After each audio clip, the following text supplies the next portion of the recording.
ബാണാസുര ഡാമിന്റെ ഷട്ടറുകൾ 40 സെന്റിമീറ്ററായി ഉയർത്തും. അണക്കെട്ടിന്റെ വൃഷ്ടി പ്രദേശങ്ങളിൽ മഴ തുടരുന്ന സാഹചര്യത്തിലാണ് നടപടി.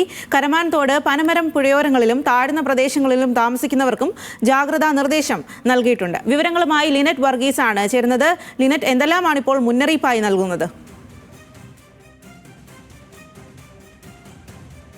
15 സെന്റിമീറ്റർ വീതമാണ് ഉയർത്തിയിട്ടുള്ളത്. ഇന്ന് 4:00 മൂന്നാമത്തെ സ്പിൽവേ ഷട്ടർ 10 സെന്റിമീറ്റർ കൂടെ ഉയർത്തും. അപ്പോൾ ബാണാസുര സാഗറിന്റെ 3 ഷട്ടറുകളായിരിക്കും നിലവിൽ തുറന്നിടുക. അതുകൊണ്ട് തന്നെ കരമാൻതോട്, പനമരം പുഴയോര പ്രദേശങ്ങളും താഴ്ന്ന പ്രദേശങ്ങളിലൊക്കെ തന്നെ താമസിക്കുന്നവർ ജാഗ്രത പാലിക്കണമെന്നാണ് ജില്ലാ ഭരണകൂടം അറിയിച്ചിരിക്കുന്നത്. ഷട്ടറുകൾ തുറന്ന് 40 സെന്റിമീറ്റർ ഉയർത്തി 48.22 ക്യൂബിക്സ് വെള്ളമായിരിക്കും ഘട്ടം ഘട്ടമായി പുറത്തേക്ക് ഒഴുക്കിവിടുക. ഈ ഒരു വയനാട്ടിൽ ശക്തമായ മഴ തുടരുന്ന സാഹചര്യത്തിലും ജലനിരപ്പ് ഡാമിന് കുറയാത്തത് മൂലമാണ് ഇത്തരത്തിലുള്ള നടപടിക്ക് ജില്ലാ ഭരണകൂടം ഒരുങ്ങുന്നത്. നിലവിൽ ഇപ്പോൾ 474 സെന്റിമീറ്ററോളം ഉയർച്ചയിലാണ് ഇപ്പോഴും അണക്കെട്ടിന്റെ ജലനിരപ്പ് ഉള്ളത്. അതുകൊണ്ട് തന്നെയാണ് ഇത്തരത്തിൽ ഉള്ള നടപടിക്ക് ഒരുങ്ങുന്നത്.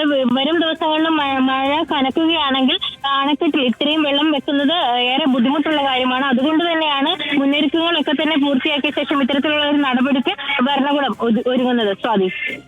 ശരി ലിനറ്റ്, ബാണാസുര ഡാമിന്റെ ഷട്ടറുകൾ 40 സെന്റിമീറ്ററായി ഉയർത്തും. വലിയ തരത്തിലുള്ള മുന്നറിയിപ്പുകളും നിർദ്ദേശങ്ങളുമാണ് നൽകിയിരിക്കുന്നത്.